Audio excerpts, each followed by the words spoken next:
नमस्कार. हॅलो सह्याद्रीच्या आजच्या कार्यक्रमात सगळ्यांचं मनापासून स्वागत करते. मी डॉक्टर मृण्मयी भजक.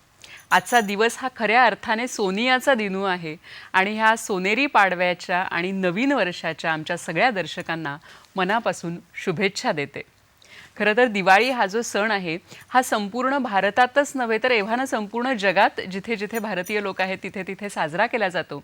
आणि दिवाळी ही दिव्यांची असते, तेजाची असते, मांगल्याची असते, रांगोळ्यांची असते, फुलांची, रंगांची, गंधांची असते. पण त्याचबरोबर दिवाळी ही सुरांची देखील असते.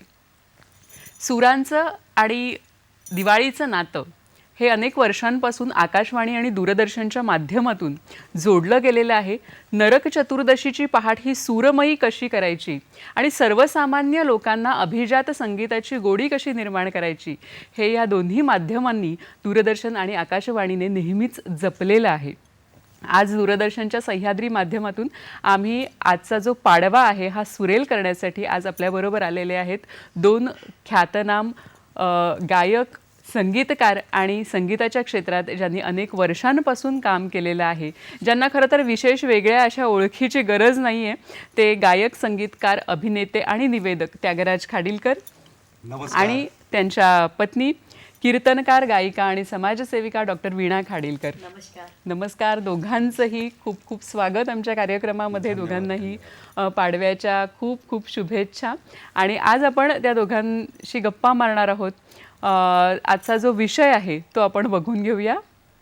आज पाडव्यानिमित्त दिवाळी पाडवा असा आपला विषय आहे आणि अर्थातच ह्या छान एका सुरेल जोडप्याबरोबर आपल्या गप्पा रंगणार आहेत. दोघांचंही पुन्हा एकदा स्वागत करते. दिवाळीच्या तुम्हाला हार्दिक शुभेच्छा देते. आणि खरं तर खूप प्रश्न आहेत बरं का मनात, पण आता सुरुवात कुठून करावी तर त्यागराजजी मला असं सांगा की आज दिवाळी पाडवा आहे आणि आपल्याकडे खूप अशी छान पद्धत आहे आपल्याकडे की पाडव्याच्या दिवशी पत्नी पतीला ओवाळते आणि त्याहूनही खूप छान पद्धत अशी आहे की पतीने पत्नीला काहीतरी भेटवस्तू द्यायची असते. तर आज तुम्ही काय भेटवस्तू देणार आहात? खरं तर प्रश्नच आहे भेटवस्तू काय द्यावी, कारण देण्यासारखं जे आहे ते तिच्याकडे आहे, कारण मी फक्त घेणारा आहे. कारण पत्नी हिचं जे सेवाव्रत असतं किंवा तिचा जो एकूण त्याग असतो संसारासाठी, तिने जे संपूर्ण आयुष्याचं योगदान दिलेलं असतं संसारासाठी, त्याच्या पलीकडे मनुष्य म्हणजे एक पुरुष काय वस्तू काय देणार? म्हणजे एखादी साडी, एखादा दागिना ह्यानी त्याची भरपाई होणारच नाही. खरं तर आजच्या दिवसापासून पुढे अखंड मरेपर्यंत भरभरून प्रेम देणं हेच माझ्या दृष्टीने सगळ्यात मोठी भेटवस्तू आहे असं वाटतं. वाह, क्या बात है. तुम्ही काय सांगाल की दिवाळी पाडवा, तर पहिला तुमचा दिवाळी पाडवा तुमच्या दोघांचा लग्नानंतरचा किंवा पहिला दिवाळ सण जो असतो त्याच्या आठवणी काय सांगाल? पहिलं दिवाळ सण जर म्हटलं तर दोन्ही घराण्यातनं आम्ही एक कलावंत म्हणूनच आजपर्यंत कारकीर्द करतो आहोत आणि त्यामुळे संगीतमय सुरेल अशी आमची दिवाळी पहिली पण गेली, जेणेकरून त्यांचे दिवाळी पहाटचे कार्यक्रम त्यावेळेस चालू होते आणि नवी नवरी म्हणून मी काही कीर्तनं तसे घेतलेली नव्हते आणि त्यामुळे मलाही तो सुरांचा आनंद आणि तो सुरांचा ठेवा. आणि खरं सांगायचं तर विदर्भामध्ये मी कधी त्यांचं कीर्तन ऐकलं, त्यांचं गाण्याचा कार्यक्रम मी कधीच ऐकला नव्हता. आणि कीर्तनं मी केलेली होती, म्हणजे नागपूर पासून ते अगदी पुणे, मुंबई सगळं आणि पूर्ण महाराष्ट्राच्या बाहेर पण कीर्तनं केली होती. पण त्यांनी माझं कीर्तन कधी ऐकलं नव्हतं आणि त्यांचा कार्यक्रम मी स्वतः कधी पाहिला नव्हता. माझ्या आईनी स्वतः टीव्हीवर त्यांना पाहिलं होतं, वडिलांनी टीव्हीवर पाहिलं होतं, पण मी नेमकं पाहिलेलं नव्हतं. तर त्यामुळे मला तो सुरांचा ठेवा त्या दिवशी असा अनमोल ठेवा जो आजही कानात आहे की त्यांनी त्या दिवशी दिवाळीची जी चीज गाण्यात म्हटलेली कार्यक्रमामध्ये ती आजही कानामध्ये गुंजते आहे. क्या बात है. त्यांनी आज थोडीशी ऐकवली तर हो हो हो, अगदी त्याच मुद्द्यावर येणार होते की तुम्ही इतकी सुंदर आठवण सांगितली तर ती आम्हाला प्रत्यक्ष ऐकायला मिळू देत सगळ्यांना. आणि गंमतच आहे ती म्हणजे की तिचे वडील कीर्तनकार, माझी आई कीर्तनकार, त्यांची कुठेतरी कीर्तन संमेलनात भेट झाली आणि मग माझा मुलगा लग्नाच्या वयाचा आहे, यांची मुलगी लग्नाच्या वयाची आहे, त्यांचं त्यांनीच परस्पर ठरवलं. यांचं गाव पुसद विदर्भामध्ये आणि आम्ही सांगलीच आहे, म्हणजे तसं भौगोलिक अंतर सुद्धा बरंच आणि इतरही अंतर बरंच, पण तरी सुद्धा ही सोयरीक जुळून आली आणि कुठे पुसद येते, कुठे सांगली, वीणा मिळे नारदा, वा. अशी ती सगळी गंमत झाली. त्याच्यामुळे पण गंमत आहे म्हणजे मला मुलींची पण गंमत वाटते किंवा कौतुक वाटतं की केवळ आईवडिलांनी सांगितलं म्हणून विश्वास ठेवून अशा तऱ्हेने एक नातं जोडणं 25 वर्षापूर्वी शक्य होतं कदाचित, आता अवघड आहे. कारण आता त्यांना भेटावं लागतं, डेटिंग करावं लागतं, इतर बऱ्याच गोष्टी कराव्या लागतात आणि मग ते लिव्ह इनमध्ये पण राहतात काही जण. त्याच्यानंतर मग जोडलं तर मग लग्न वगैरे आणि मग पाडवा. पण बरोबर. असं काहीच न करता हे सगळं झालं. आणि मला वाटतं की कुठेतरी तुमच्या दोघांकडेही एक सुराचा एक वारसा होता आणि कुठेतरी ते एक, मला असं वाटतं की तो एक धागा होता, रेशीम बरोबर. धागा होता की ज्याच्यामुळे तुम्ही जोडले गेलात. बरोबर. आणि आता आम्हाला तुमच्याकडून ऐकायला आवडेल. हो जरूर. साधारणपणे म्हणजे दिवाळीचं जे आपण सेलिब्रेशन करतो त्या हो. अर्थाशी साधर्म्य साधणारी बंदिश आहे, यमन रागामध्ये आहे. जरूर.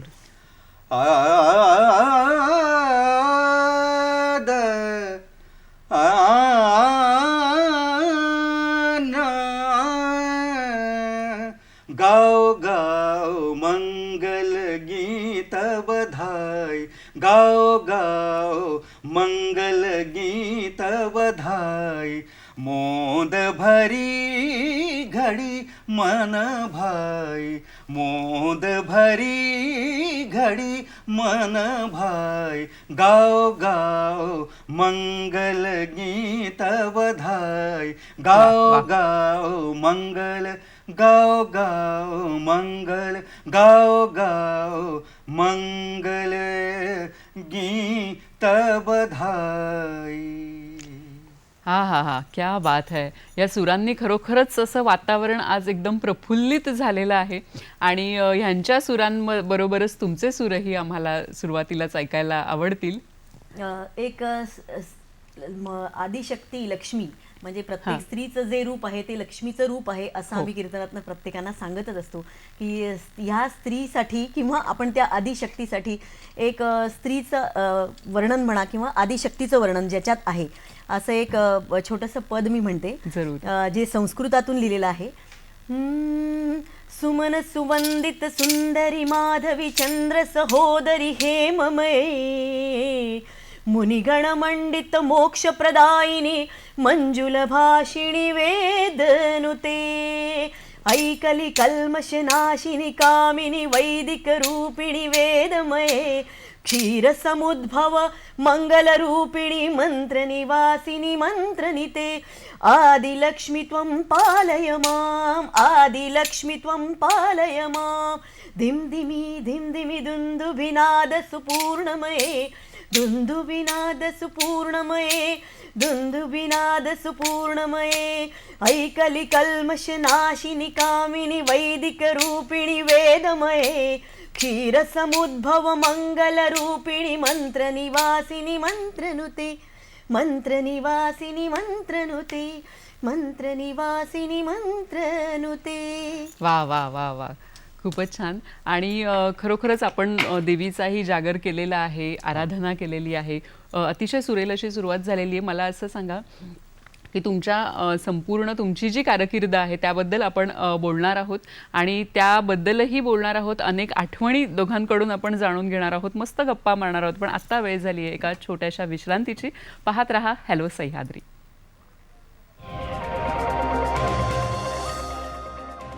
नमस्कार. दिवाळी पाडव्यानिमित्त आजचा आपला खास कार्यक्रम आहे. त्याचप्रमाणे आज मराठी रंगभूमी दिन देखील आहे.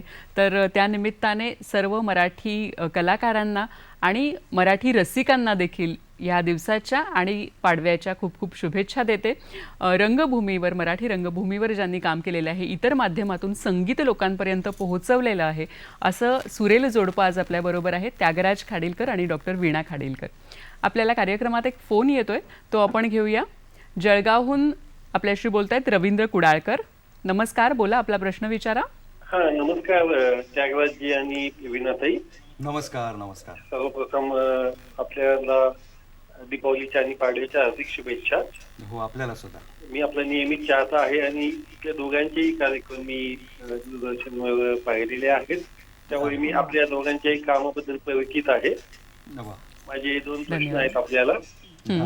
पहिला प्रश्न असा आहे की दोघांनाही तो म्हणजे समान आहे, सामायिक, की एकाचं क्षेत्र संगीत क्षेत्र आणि दुसऱ्याचं कीर्तन क्षेत्र. तर आपल्या संसारामध्ये आयुष्यामध्ये समन्वय साधण्याच्या दृष्टीने, समतोल साधण्याच्या दृष्टीने तुम्ही एकमेकांना कसा सपोर्ट करता आणि कसं कॉम्प्लिमेंट देता की एकमेकांना प्रोत्साहन मिळेल एकमेकांना करिअर आणि आयुष्यामध्ये. हा पहिला प्रश्न दोघांनाही सामायिक. बरं. आणि दुसरं मला असं विनाताईंना विचारायचं आहे की तुम्ही कीर्तन कारकिर्दीमध्ये म्हणजे छान एक चांगल्या पायरीवर आलेले आहात, एक सकारात्मक स्टेपवर आहात. तर एखादा कीर्तनाचं पण तुम्ही तत्वनिष्ठेमध्ये आपले जे संदेश देतच असता, एखादा अविस्मरणीय प्रसंग आम्हाला ऐकायला आवडेल जरूर. आणि की आमचे जीवन समृद्ध होईल. धन्यवाद. धन्यवाद आपल्या दोन्ही प्रश्नांबद्दल. तुमच्या दोघांबद्दलचा प्रश्न आहे की एकाच क्षेत्रात आहात, संगीताच्या क्षेत्रात आहात, तर एकमेकांना प्रोत्साहन कसं देत असता? मी सांगायचं म्हणजे तो ज्या चाली देतो किंवा त्याचं जे संगीतातलं घरात कार्य चालू असतं, मग ते रियाज असेल म्हणा किंवा काही अभंगांना म्हणा किंवा काव्याला चाली देत असेल म्हणा, तर त्या सगळ्या पहिला श्रोता म्हणजे मी असते. बरं बरं. घरातली. आणि तो जे ऐकवत असतो ती प्रत्येक चाल ती पहिले मला ऐकवत असतो. मग ती जनसामान्यांना कशी अपील होईल हा पहिला श्रोता त्याच्याकडनं त्याला उत्तर मिळत असतं. तर त्या अर्थातच हे भाग्य की मी मुळात संगीतच जाणकार आहे किंवा संगीत MA हे विषयात मी उत्तीर्ण आहे. तर त्यामुळे मला त्यांनी एखादी चाल म्हटली असेल तर त्याच्यात कुठला राग आहे किंवा त्याचे सुरावट काय आहे हेही मी सांगू शकते. हे माझं भाग्य मी समजते. आणि तो जी चाल लावत असतो ती पटकन हृदयाला अपील होत असते, हेही माझं भाग्य मी समजते. वा, तुम्ही काय सांगाल? मी सांगेन एवढंच की कलाकार कुठल्याही क्षेत्रामध्ये जरी असला, गायक असो, संगीतकार, अभिनेता, दिग्दर्शक, चित्रकार, तो एका वेगळ्या काल्पनिक आणि भावनिक पातळीवरती जगत असतो. म्हणजे कलाकाराचं आयुष्य तसं दुहेरी असतं. एक खूप असं कल्पनारम्य विश्वामध्ये रमणारं आणि दुसरं म्हणजे अत्यंत व्यावहारिक पातळीवरती. आणि या दोन्हीमध्ये जगताना त्याची तारांबळ होत असते. कारण काहीतरी सुचण्यासाठी तुम्हाला त्या विचारामध्ये मग्न व्हावं लागतं जिथे व्यवहार सुटतो. पण जगण्यासाठी नुसती कल्पनाशक्ती चालत नाही, व्यवहार देखील लागतो. या दोन्हीचीही सांगड जी पत्नी उत्तमपणे सांभाळू शकते ती कलाकाराला सांभाळू शकते किंवा त्याला प्रोत्साहन देऊ शकते असं मला वाटतं. कारण मग त्यामुळे त्या कलाकाराचे मूडी वेगळे वेगळे असतात. समजा आता या ठिकाणी आम्हाला कार्यक्रमाला यायचं आहे तर एक तासभर आधी कलाकाराची मनस्थिती वेगळी असते. मग त्याच्यामध्ये तो आपल्या कोशामध्ये जाऊ शकतो, काही जण चिडचिडे होऊ शकतात, काही जणांना अँझायटी येऊ शकते. हे सगळं समजून जी जोडीदार घेते किंवा घेतो तो खरा पाडव्याच्या दृष्टीने मला वाटतं योग्य जोडीदार. आणि असं एकमेकांना समजून घेणं की आत्ता नेमके त्याची मनस्थिती काय आहे आणि त्यानुसार वागणं. आणि हे जर कळलंच नाही समजा तर मग अवघड आहे. म्हणजे बरोबर आहे. म्हणजे तुम्ही जसं सांगितलं की काहीही होऊ शकतं, म्हणजे थोडी चिडचिड होऊ शकते, एन्झायटीमुळे आपण ज्याला म्हणतो अस्वस्थपणा जाणवू शकतो, येऊ शकतं, काही सुचत असू शकतं. ते कलाकार म्हणून आहे हे समजून घेणं, किंवा काही जण अगदी शांत होतात, गप्प राहतात, तर हे समजून घेणं खूप महत्वाचं आहे. आणि तुम्ही दोघेही कलाक्षेत्रातले आहेत. वीणाताई, त्यांनी असं विचारलं होतं की कीर्तनं तुम्ही आजपर्यंत अनेक ठिकाणी गेलेली आहेत, तर एखादा अविस्मरणीय अनुभव काय सांगाल? अविस्मरणीय प्रसंग सांगायचा तर असे खूप आहेत, प्रचंड आहेत. प्रत्येक गावात प्रत्येक एक वेगळा अनुभव असतो आणि एक वेगळी शिकवण तो देऊन जात असतो. असंच बडोद्यामध्ये कीर्तन चालू होते. मोठा महोत्सव होता आणि त्यामध्ये कीर्तनं चालू होती. तर त्याच्यामध्ये माझा कीर्तनाचा नंबर रात्री 2:30 वाजता लागला. रात्री 2:30 वाजता. आता हा पहिलाच मुद्दा आहे की 2:30 वाजता आपण 1:30-2 पर्यंत झोपलेलं असणार किंवा सगळी जे कोणी श्रोत्यागण आहेत त्यांची काय स्थिती असेल आणि त्यावेळेस कीर्तन आपल्याला करायचं आहे. पण आणि त्यावेळेस बऱ्याच कीर्तनकारांचे एकानंतर एक नंबर लागलेले असतात अशा महोत्सवांमध्ये. तर त्यानंतर आणि त्याला चक्री कीर्तन असं म्हणतात. तर त्या चक्री कीर्तनामध्ये अखंड कीर्तन चालू असतं. तर त्याच्यामध्ये माझा 2:30ला नंबर लागल्यावर मला त्यात आणखीन पुढचे कीर्तनकार राहिल्यामुळे फक्त आधी 1 तास सांगितला होता आणि आता 10च मिनिटं सांगितले. 10च मिनिटं म्हणजे 1 तासाचा कीर्तनाचा जो आपण विचार आणि जे आपण देणार आहोत समाजाला, तर ते एकदम शॉर्टकट करायचं आहे. ह्या कंडिशन मध्ये असताना मी त्यांना म्हटलं तुम्ही मला इतका मिनिटं दिल्या, मी फक्त 5च मिनिटं घेते आणि आता 5 मिनिटात कीर्तन काय ऐकवणार आणि समाजाला काय संदेश देणार. तर त्यामुळे ही सगळी सत्व परीक्षा असताना जशी उभी राहिली त्याच ठिकाणी जे असेल ते सगळे वाद्य त्यांना सगळ्यांना बोलवलं आणि कीर्तन सुरू केलं. जय जय राम कृष्ण हरी, जय जय राम कृष्ण हरी, जय जय राम कृष्ण हरी, जय जय राम कृष्ण हरी. अशा वेळेस बाकीचं सगळं पूर्ण काव्य न म्हणता प्रत्येक पदाचं अंतरे पूर्ण न घेता एक एक एक एक कडवं घेऊन जो संदेश द्यायचा आहे, महाराष्ट्र ऐश्वर्य संपन्न होता अशा या महाराष्ट्राची भाग्य भवानी जिजाऊच्या रूपानं प्रगटली आणि साक्षात महालक्ष्मी म्हणून ती अवतरली. त्या छत्रपती शिवरायांना घडवणारी आमची जिजामाता काय म्हणते आहे बघा. एक एक एक एक वाक्य असं देत 5 मिनिटात कीर्तन झालं. शेवटी आद्य आपले करवीर पीठाचे शंकराचार्यांचा निरोप आला की हे 5 मिनिटाचं कीर्तन नाही, हे कंटिन्यू करा आणि हे कीर्तन 1.5 तास व्हायलाच पाहिजे. हा त्या आणि ते स्वतः आले स्टेजवर, त्यांनी त्यांचं सिंहासन आणलं. सगळ्या श्रोत्यांनी किंवा आयोजकांनी त्यांचं सिंहासन स्टेजवर आणलं आणि ते स्टेजवर येऊन बसले आणि पुढचं कीर्तन सगळं पूर्ण होण्यासाठी सर्व कीर्तनकारांनी त्याला साथ दिली. म्हणजे आज महाराष्ट्रातील नारदीय कीर्तनकारातले जेवढे दिग्गज कीर्तनकार होऊन गेले ते सगळे दिग्गज कीर्तनकार तिथे बसले. प्रत्येकाने झांज घेतली, कोणी टाळ घेतली, कोणी मृदंग घेतला आणि त्यांनी कीर्तन सुरू केलं. आई भवानी जगदंबे दार उघड बये दार उघड, कंस रावण तूच मारलेस ना, अगं हिरण्य कश्यपूची आतडी तूच काढलीस, सागर बांधुनी या शिळी करीसी लंकेची होळी, नवखंड पृथ्वी तुझी चोळी, सप्त पाताळी पाऊले गेली, अशी तुझी कीर्ती अशी तुझी मूर्ती, मग बये आताच दार लावून का बसली आहेस, हे चंडमुंड बंडासुर खंडिनी जगदंबे उद्दंड दंड महिषासुर मर्दिनी दुर्गे महाराष्ट्र धर्म रक्षिके तुळजा भवाने आई जगदंबे महालक्ष्मी माते दार उघड बये दार उघड. या भारत भूवर कोरोनाचं संकट आलं असताना तू दार उघड बये दार उघड.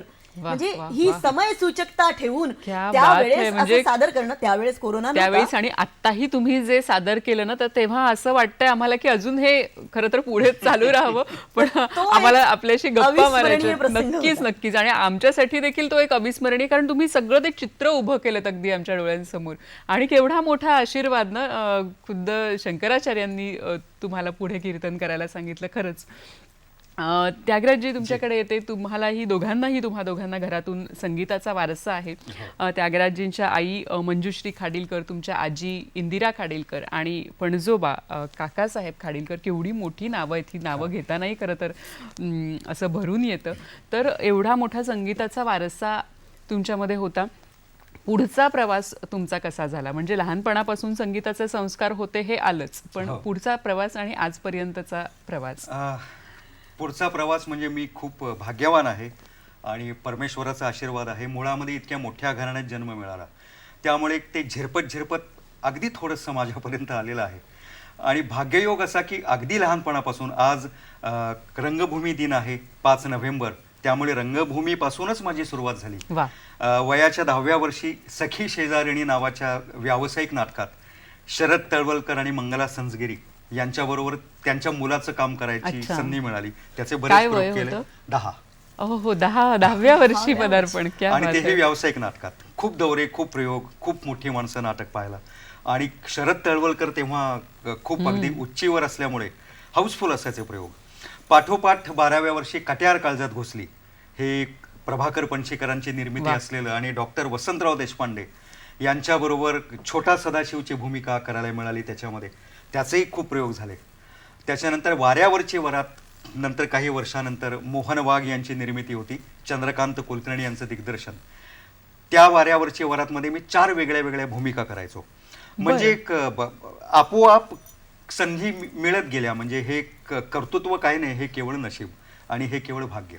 पण ते जे भाग्य होतं तर त्याचा तुम्ही खरंच सोनं केलं, म्हणजे जी संधी मिळाली त्याचं सोनं केलं आणि आज एवढा मोठा तुम्ही पल्ला गाठलेला आहे. वीणाताई, तुमच्याही घरात कीर्तनाची परंपरा आहे. तुमचे वडील राष्ट्रीय कीर्तनकार न.ची. अपाजी मार्जन, तर ह्यांचा एक ठेवा तुमच्याकडे आहे, वारसा आहे. आणि नंतर तुम्ही संगीतामध्ये MA केलं, तर संगीताचा वारसा मिळणं एक गोष्ट आणि पुढे त्याला जपणं हे देखील तितकंच खरं तर महत्त्वाचं असतं. ते कसं जपलत? त्यांचा दोन्हीही प्रकारचा वारसा पुढे चालवण्याचा माझा मानस आणि प्रयत्न चालू आहे.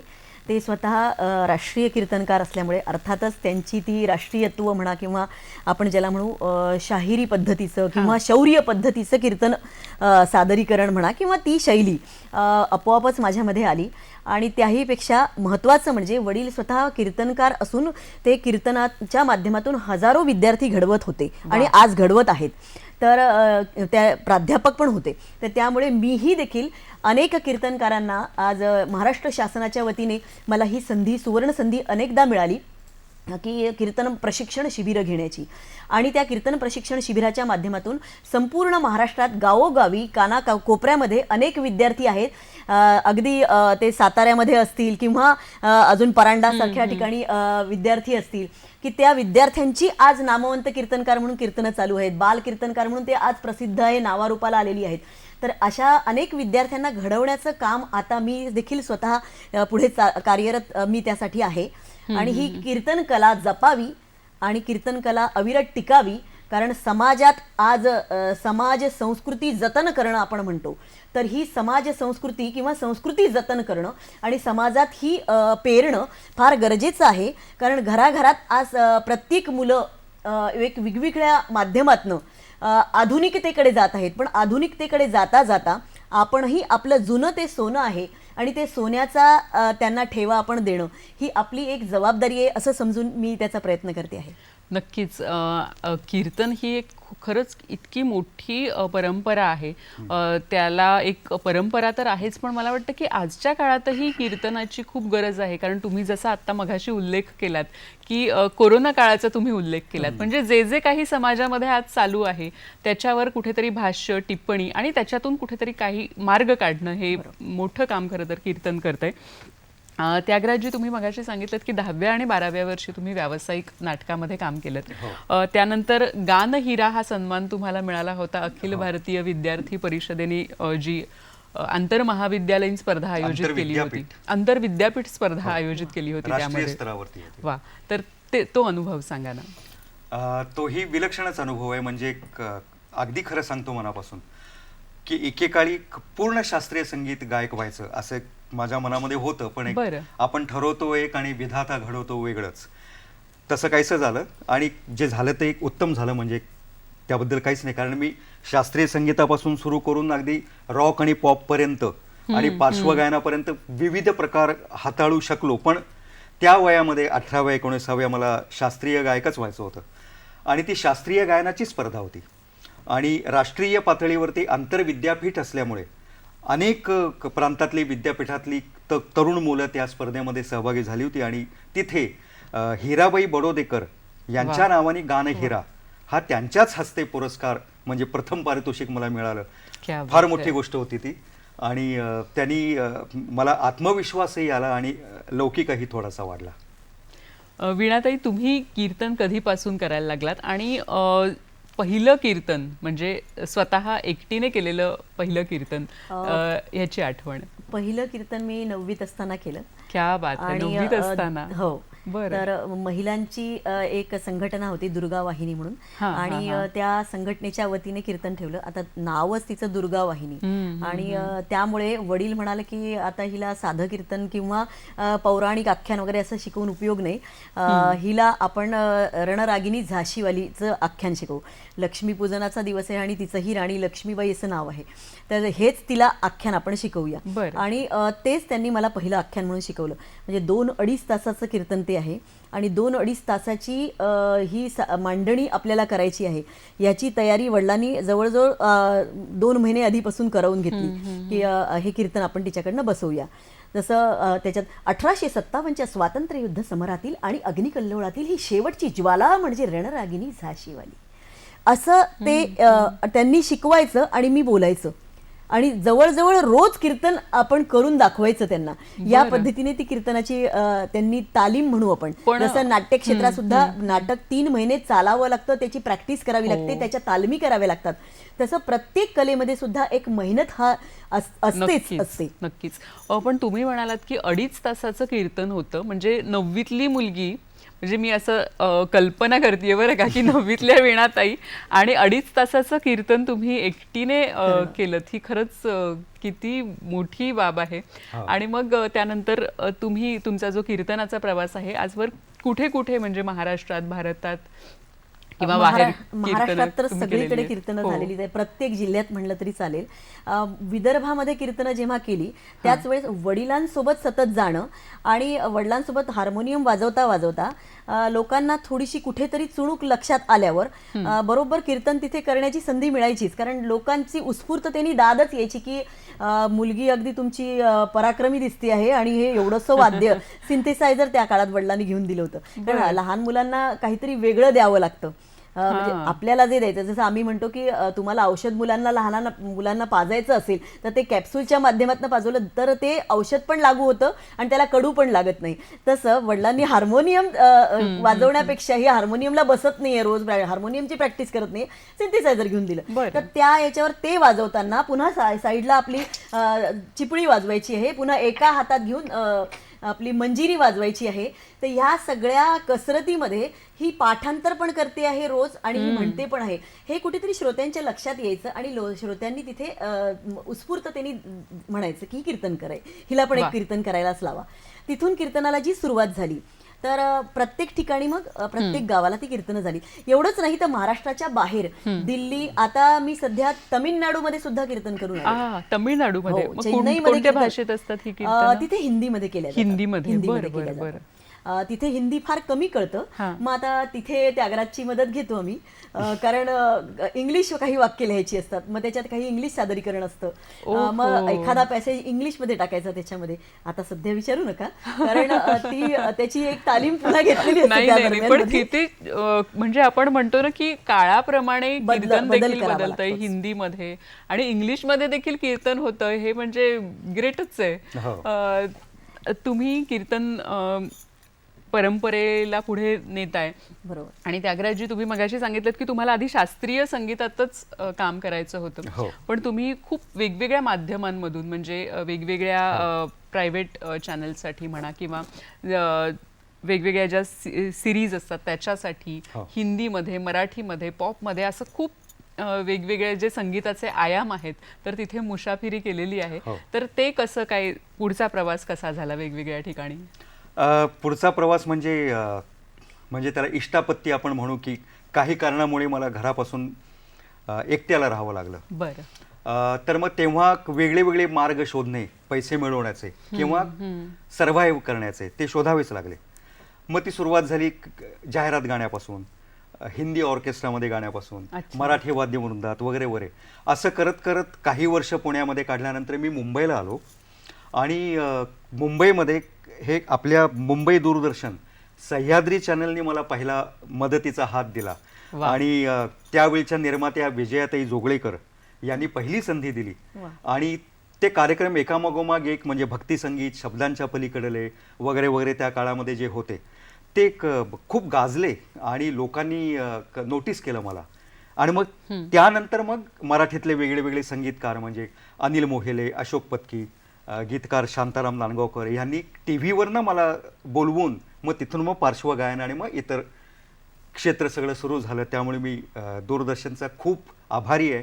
विजयाताई जोगळेकर, त्यानंतर किरणताई चित्रे, माधवी कुलकर्णी, माधवी मुटाटकर, आपल्या श्रीकला हट्टंगडी, विद्युत शाह, अशा सगळ्यांचे खूप कार्यक्रम मी काही कार्यक्रमांचं सूत्रसंचालन केलं, अँकरिंग केलं, त्याच्यामध्ये सादरीकरण केलं आणि खूप काम सह्याद्रीने मला दिलं आणि खूप खूप मोठा आधार मला सह्याद्रीमुळे मिळाला आणि माझं करिअर इथूनच सुरू झालं. वा. आणि खरोखरच सह्याद्री वाहिनीला देखील अभिमान आहे की अनेक मोठे तुमच्यासारखे कलाकार खरं तर सह्याद्री वाहिनीपासून त्यांची सुरुवात झालेली आहे. वीणाताई, तुम्ही इतर क्षेत्रात म्हणजे गाण्याच्या क्षेत्रात तुमची कारकीर्द कशी आहे? संगीत असं, आता कीर्तन हा मला आवडता विषय असल्यामुळे कीर्तनोपयोगी संगीत असा त्याचा मी वापर केला. म्हणजे काय कीर्तनोपयोगी संगीत? म्हणजे आपण आता कीर्तनाला साजेसं किंवा कीर्तनाच्या ज्या चाली आहेत त्या आपल्या उत्तम गाता याव्या आणि कीर्तनातला संगीत हा गाभा आहे, मी असं म्हणेन. कीर्तनात अष्टपैलू पाहिजेत, मग त्याच्यात काव्य आहे, त्याच्यात पाठांतर आहे, त्याच्यात सर्व साहित्याचा अध्ययन आहे. मग ते ज्ञानेश्वर माऊली असतील, तुकोबाराय असतील किंवा अगदी संत चोखामेळा असतील, जनाबाई असतील, यांचे दाखले देणं हे तर असतंच. पण याच्याही व्यतिरिक्त मी म्हणेन कीर्तनाचा खरा गाभा आहे तो संगीत आहे. हो. आणि हा मुद्दा लक्षात आल्यावर मी संगीत MA माझं शिक्षण अर्धं राहिलेलं होतं, लग्नापूर्वी अर्धं झालं होतं आणि लग्नानंतर MA करण्याची संधी मला प्राप्त झाली ती म्हणजे त्यागराजमुळे. कारण माझ्या दोन्हीही मुली लहान होत्या, अतिशय लहान होत्या, म्हणजे एक तर छोटी 1-1.5 वर्षाचीच होती. आणि त्यांनी जिद्द धरली की तुझा आवाज एकदम सुंदर आहे, कीर्तनही तुझं अप्रतिम आहे, तर तेव्हा तू कीर्तनात तर पुढे तू जातीच आहेस, पण त्याच्यात तू जर थोडंसं कीर्तनात सोबत संगीताचं अध्ययन केलं किंवा शास्त्रीय संगीताचा रियाज करून तुझं हे डिग्री तू कंप्लीट केलीस तर मला आनंद वाटेल. त्यांनी दोन्ही मुली सांभाळल्या आणि मी विदर्भात पुन्हा जाऊन, कारण माझं विद्यापीठ तिकडचं होतं, बरं बरं, अमरावती विद्यापीठ, तर तिथे जाऊन मी पूर्ण केलं आणि त्याच्यामुळे मी फर्स्ट क्लास म्युझिक मध्ये मिळवला. क्या बात आहे, मस्त, खूप खरं म्हणजे पतिराजांची साथ असणं जीवनात हे पाडव्याचं खऱ्या अर्थाने मी आज म्हणे सार्थक होईल. प्रत्येक स्त्रीला आपल्या पतिराजांनी साथ देणं, त्याही पेक्षा तिला समसमान हक्क आहे किंवा तिला समजून घेणं हे फार गरजेचं आहे.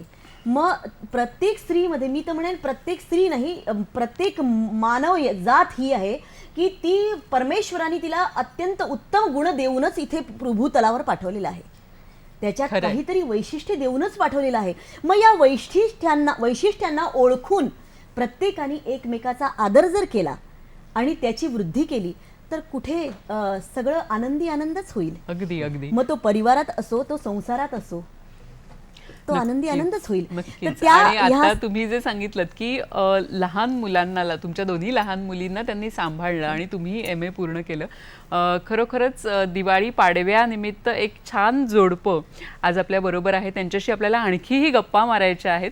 आत्ता वेळ झाली एका छोट्याशा विश्रांतीची. पाहत रहा हॅलो सह्याद्री.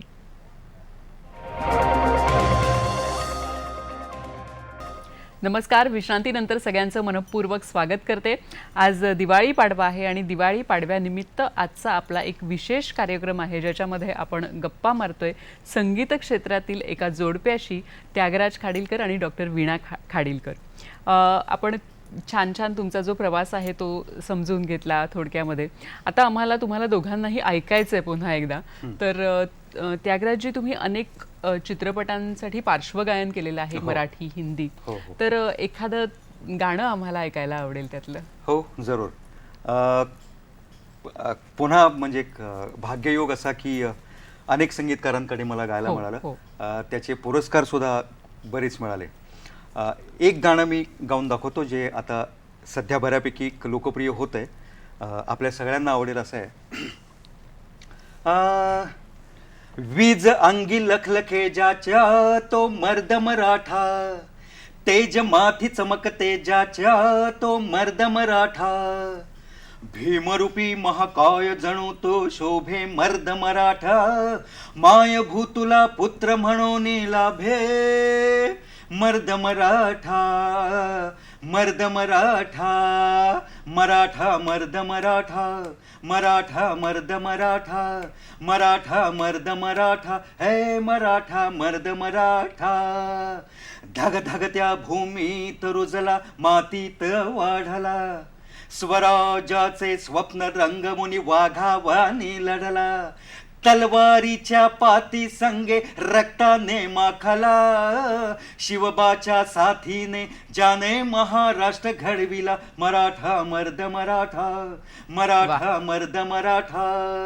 वीज अंगी लखलखे ज्याच्या तो मर्द मराठा, तेज माथी चमकते ज्याच्या तो मर्द मराठा, भीमरूपी महाकाय जणू तो शोभे मर्द मराठा, माय भूतुला पुत्र म्हणून लाभे मर्द मराठा, मर्द मराठा. वाह वाह वाह, क्या बात आहे. आणि खरोखरच तुम्ही असं जी वीज लखलखे म्हणत होतात ना, तेव्हा अशी लखलखत होती बरं का ती वीज. आणि आमच्या सगळ्या श्रोत्यांपर्यंत पण त्या गाण्यातल्या ज्या भावना आहेत त्या अगदी पोहोचत होत्या. तुम्ही दोघेही संगीत क्षेत्रातले आहेत आणि संगीत क्षेत्राबरोबर वीणाताई सामाजिक कामामध्ये देखील तुमचा खूप मोठा सहभाग असतो, तर त्याबद्दल थोडंसं सांगा ना. सामाजिक म्हणजे स्वतः कीर्तनकार असल्यामुळे समाजाला आपण जे देतो आहोत हो, ते कीर्तनाच्या माध्यमातून एक उपदेशाच्या माध्यमातून देतो आहोत. खरंय. तेव्हा तो उपदेश आपल्याही जीवनात आपण अंगीकारावा हे आपोआपच एक आपण म्हणू ओघाने हा येतं. ठेवा येतोच. हम्म, आणि त्यामुळे आम्ही आमच्या सामाजिक संस्थेच्या माध्यमातून आता जसं दिवाळी आलेली आहे तर दिवाळीच्या अनुषंगाने अनेक गोरगरिबांना आपण कपडे वाटप केलेले आहेत. त्यानंतर त्यांना फराळाचं बनवण्यासाठी काही महिलांना आपण सहयोग दिलेला आहे. तर हे काम तर चालूच आहे. याशिवाय त्यागराजसुद्धा या क्षेत्रामध्ये जोडल्या गेलेला आहे. तर ते कसं काय तर आमची स्वरकुल संस्थेच्या माध्यमातून त्यांनी या पूर्ण कोरोना कालामध्ये 2 वर्षाचा कोरोना काल जो आपण जवळजवळ काढला सगळ्यांनी, तर अनेक क्षेत्रातल्या लोकांनी ह्या दृष्टीने असा विचार केला की आपण समाजाला काय देऊ शकतो. मग त्यावेळेस आम्ही दोघांनी मिळून असा विचार केला, माझ्या मनातही ही संकल्पना आली की अनेक कवी आज तळागाळामध्ये उत्तमरित्या काव्य करत असतात, पण त्यांच्याच काव्यांना प्लॅटफॉर्म मिळत नाही किंवा त्या लेवलपर्यंत आज पुण्या मुंबईपर्यंत ते येऊन किंवा एखाद्या सिनेमाच्या लेवलचं त्यांचं काव्य असेल त्याच्यात घेण्यासारखं त्याला चाल दिल्या गेली तर मग त्यागराजनी स्वतः विनामूल्य त्यांनी त्या काव्यांना चाली दिल्या आणि जवळजवळ YouTube चॅनलवर आज आम्ही 100 गाण्यांना पूर्ण कोरोना कालामध्ये चाली दिल्या. अच्छा. आणि त्यामुळे 100 कवींना त्यांनी आज नकळत आज एक संगीतकार म्हणून त्याचं नाव, मोठं नाव त्यांना प्राप्त झालं. खरंय. आणि आज ते त्यांच्या कविता त्यांच्या गावागावात इतक्या गाजता आहेत आणि त्या कविता गाण्याचं मला त्याच्याकडे एक प्लेबॅक सिंगिंगची संधी मला मिळाली. म्हणजे कीर्तनकार असून कुठेतरी मला असं वाटायचं का आपण काय गाऊ शकत नाही का, मग आपला नवरा आपल्याला का नाही काव्य देत किंवा आपल्याला का गायची संधी देत नाही, तर असं बऱ्याचदा मला वाटायचं. पण त्यामुळे आता कोरोना असल्यामुळे दुसऱ्या संगीत गायकांना तो घेऊच शकत नव्हता, बाहेरच्या लोकांना बोलू शकत नव्हता. आता मग काय करायचं, तर घरात मुलगी उत्तम गाते ती गाईल, आता 100 गाण्यातले सगळे गाणे ती पुढची गाईल, मग चला आता वीणाला घेणं भागच आहे. म्हणून मग त्यांनी मला 2-3 गाणी गायला लावली. मुळात माझा विषय सामाजिक भाव असल्यामुळे विदर्भात अनेक आत्महत्या शेतकऱ्यांनी केल्यात, त्या विषयावर निगडीत एक कविता अनेक कवींनी आम्हाला पाठवले. आम्ही विषय दिले, पर्यावरण हा विषय दिला. आता दिवाळी जरी चालू आहे तरी फटाके फोडू नका हा संदेश आपल्याला देणं गरजेचं आहे, कारण त्यांनी प्रदूषण होत आहे आणि ह्या प्रदूषणाला कुठेतरी रोखलं पाहिजे. तर झाडं लावा, झाडं जगवा आणि प्रदूषण थांबवा हा संदेश देताना आम्ही काव्य सुद्धा तशीच घेतलेत. बरं, म्हणजे विषय देऊन आणि हे सगळे विषय देखील सामाजिक होते. कविता आल्या त्यासाठी. मग त्यातल्या फक्त त्याला ज्या भावला आणि त्यातनं चाल सुचली त्या तेवढ्याच आम्ही निवडल्या.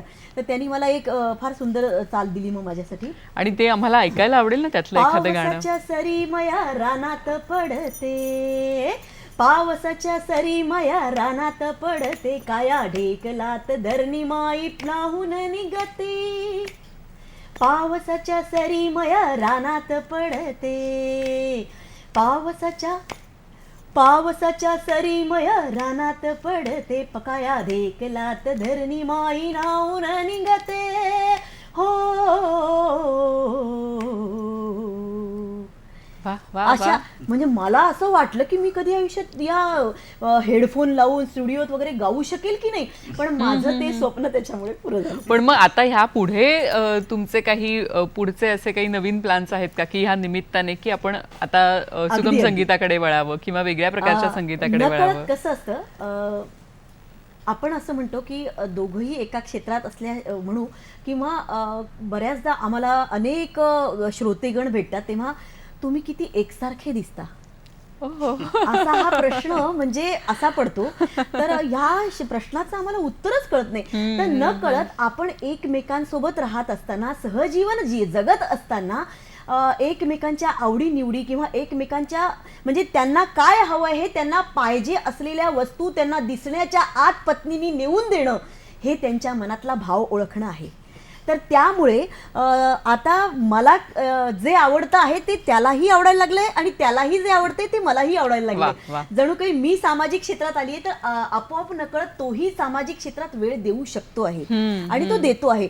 तर त्यामुळे भजन गंगा म्हणून आम्ही एक शो आणलेला आहे. बरं बरं. आणि हा शो यातले जे भजनं आहेत ते केवळ महाराष्ट्रातील संतांवरच नसून तर संपूर्ण भारतातील संत म्हणून त्याला भजन गंगा असं नाव वाह, दिलेलं आहे. या संतांच्या सगळ्या अभंगांना चाली देण्याचं कार्य आमचं चाललेलं आहे आणि त्याची अशी इच्छा आहे की निरूपण करणं हे माझ्या कीर्तनातला हा एक उत्तम अगदी, अगदी. म्हणजे आपण उपांग म्हणू त्याचं आहे. हो. तर त्यामुळे तो कधीपासून माझ्या मागे लागलाय की तू निरूपण करायचं आणि मी त्यातले अभंग गाईन. आहा. तर हा एक show आम्ही design- सगळे रसिक पण वाट बघतोय बरं का या सगळ्या कार्यक्रमाची, तुम्ही ज्याची आता त्याचबरोबर वाच्यता एक केली. सुंदर show- त्यातल्या मी 2 ओळी गाऊन हो दाखवतो. जरूर जरूर. म्हणजे सगळे हिंदी संत आहेत त्याच्यामध्ये. बरं बरं. पूर्ण देशभरातले. अच्छा. मीराबाईंची एक रचना आहे. मोहे लागे लगन हरि चरणन की, मोहे लागे लगन हरि चरणन की, लागे लगन लागे लगन लागे लगन लागे लगन लागे लगन मोहे लागे लगन, मोहे लागे लगन हरि चरणन की, चरण बिना मोहे कछु नहीं भावे, जग माया सब सपनन की सपनन की, मोहे लागे लगन हरि चरणन की, लागे लगन लागे लगन लागे लगन लागे लगन लागे लगन. वा वा वा वा. आणि ही जी संकल्पना आहे की फक्त आपल्याला मराठी संत माहिती असतात आपल्या महाराष्ट्रामधले, तर संपूर्ण भारतातले संत ह्या सगळ्यामध्ये आहेत. आणि तुम्ही जे सांगितलं ना सहजीवनाचं, ते पण मला फार छान वाटलं. पण मला एक प्रश्न पडतोय, विचारू का? हो विचार. तुम्ही दोघे कधी भांडता का हो? आणि भांडलं तर संगीतातूनच भांडता का, असाही एक प्रश्न मला मी पडलाय. सांगते, आता परवाचीच घटना आहे. लाडू बनवत होते, याला लाडू फार आवडतात त्यामुळे लाडू बनवले आणि ते लाडू बनवताना आता प्रत्येक स्त्रीला घरामध्ये महत्वाची वस्तू सापडतच नाही त्यातली. मग ते लाटणं असेल तर मला लायटर सापडत नव्हतं. तर मी पटकन म्हटलं लायटर गेले कुठे त्याग्राज, लायटर गेले कुठे. त्याच्यावर त्यांनी उत्तर दिलं. आता त्याचं उत्तर मीच देते आहे. लायटर गेले कुठे, लायटर गेले कुठे, लायटर गेले कारण त्याच्यात रॉक भावना आहे आणि त्याची ती भावना आली. म्हणजे मस्त जुगलबंदी अशी तुमच्या घरात चालू असते. वा वा वा. आणि अगदी स्पष्टपणे सांगायचं तर समजा भांडणं झालीच हा हा हा. तर ती कुठल्या तरी व्यावहारिक कारणावरनं होतात, भावनिक किंवा इतर कारणावरनं कधीच होत नाहीत आणि ते कधी होऊ सुद्धा नाहीत असं आम्हाला वाटतं. नक्कीच. आणि जसं ती मगाशी म्हणाली की एकसारखे दिसतात, तर हो, हो. कोणीतरी मोठ्या मानसशास्त्रज्ञांनी असं म्हणलेलं आहे की जेव्हा सहजीवन परिपूर्ण होत असतं तेव्हा दोघांच्या सवयी, आवडीनिवडी, लकबी म्हणजे मॅनरिझम्स आणि हळूहळू चेहरे सुद्धा एकसारखे दिसायला लागतात. आणि तसं जर ते असेल तर मग ही फार मोठी कॉम्प्लिमेंट आहे आमच्या 25 वर्षाच्या सहजीवनासाठी. 25 वर्षाच्या तुमच्या सहजीवनात नक्कीच तुम्ही एकमेकांना समजून घेतलं असेल, एकमेकांबरोबर चालला आहात आणि त्याबरोबर संगीताला धरून हा प्रवास झालेला आहे. तुमच्या दोन्ही मुली सर आज संगीत क्षेत्रात काम करतायत, त्यांच्याबद्दल अगदी थोडक्यात. थोरली मुलगी जी आहे तिचं नाव आहे राधनी. राधनी म्हणजे राणी, सम्राज्ञी मधलं राधनी. राधनी त्यागराज असं तिचं नाव आहे. आणि ती आता आधुनिक काळाप्रमाणे ज्याला म्युझिक प्रोग्रामिंग म्हणतात किंवा म्युझिक अरेंजमेंट, सगळी सिस्टीम कॉम्प्युटराइज्ड आमच्याकडे आहे आणि ती स्वतः म्युझिक प्रोडक्शन करते आणि खूप सुंदर गाते सुद्धा. लवकरच तिचे काही प्रायव्हेट चॅनल्सवरती अल्बम आणि इतर हिंदी सिनेमातली गाणी रसिकांच्या समोर येतीलच. आम्हाला जसे आशीर्वाद दिले तसे तिला सुद्धा द्या आणि तिच्याही मागे तुमच्या आशीर्वादांचं पाठबळ भक्कमपणे ठेवा, हीच रसिकांना विनंती. नक्कीच. अतिशय मला असं वाटतं की संस्कारित घरातून, संस्कारित आईवडिलांकडून त्यांना, त्या दोघींनाही गायनाचा वारसा मिळालेला आहे, त्यामुळे त्याही नक्कीच पुढे येतील. तुमच्या दोघांशी गप्पा मारायला खरं तर खूप मजा येते, पण आपल्याला जरा घड्याळ खुणावत आहे. तर आपण हा कार्यक्रमाच्या सांगतेकडे चाललेलो आहोत. तुम्ही दिवाळीनिमित्त तुम्ही दोघेही अगदी थोडक्यात आमच्या सगळ्या रसिकांना काय सांगाल? दिवाळीनिमित्त हेच सांगेन की कोरोना काळ संपलेला आहे आणि आता पुन्हा एकदा आपण मुक्त जीवनाकडे जरी चाललेलो असलो तरीसुद्धा मास्क आणि सोशल डिस्टन्सिंग हे निर्बंध जरूर पाळा. मात्र हे सगळे डिस्टन्सिंग आपल्या संसारामध्ये आणि दाम्पत्य जीवनात अजिबात पाळू नका. तिथे जितक्या निकटे येता येईल तितकं या आणि जितकं कुटुंब जवळ येईल, जितकं ते एकरूप असेल तितका समाजही एकरूप असेल आणि तितका देशही असेल. सुरुवात आपण आपल्या कुटुंबापासून करूया आणि आपला देश आणखीन प्रगतीपथावरती नेऊया. तुम्हाला, आपल्या राष्ट्राला आणि देशाला सगळ्यांनाच दिवाळीच्या मनपूर्वक शुभेच्छा. आणि आज इथे आमंत्रित केल्याबद्दल दूरदर्शन, सह्याद्री आणि त्याचे सर्व पदाधिकारी यांचे मनापासून आभार. वीणाताई, तुम्ही काय सांगाल थोडक्यात? माऊली ज्ञानेश्वर माऊलींनी म्हटलं आहे, मज हृदयी सद्गुरू जेणे तारिल हा संसार करू. त्याप्रमाणे आपल्या जीवनात आपण जे कार्य करतो आहोत ते मनोभावे करा, म्हणजेच साक्षात भगवंताला ते प्राप्त होईलच. आणि ते कार्य करत असताना त्याची आपण काळजी बाळगा. म्हणजे मग ते आपण घरातल्या मुलांना आपण फटाके फोडवायला पाठवत असू खाली, तर त्यांची काळजी घेणं हे आपलं आद्य कर्तव्य आहे. किंवा आपल्या घरातल्या थोरा मोठ्यांची काळजी घेणं हे आपलं आद्य कर्तव्य आहे. असं समजून प्रत्येकाने जर ही दिवाळी साजरी करण्याचा प्रयत्न केला तर नक्कीच गोविंदानी आणि आनंदाची ही दिवाळी हा पाडवा उत्तमरित्या होईलच. धन्यवाद तुम्हाला दोघांनाही. कसा वाटला आमचा कार्यक्रम आम्हाला जरूर कळवा आणि वेगवेगळ्या माध्यमांमधून तुम्ही ते कळवू शकता. फेसबुकचं माध्यम आहे, जीमेल आहे, यूट्यूबवर आपण हा कार्यक्रम बघू शकता आणि ट्विटर हँडल आहे @DD सह्याद्री. आपले अभिप्राय आम्हाला जरूर कळवा. आणि ही जी दिवाळी आहे ही तुम्हाला सगळ्यांना सुख संपन्न भरभराटीची जावो. आणि ज्ञानेश्वर माऊली म्हणतात त्याप्रमाणे, मी अविवेकाची काजळी फेडून विवेक दीप उजळी, तै योगिया पाहे दिवाळी निरंतर.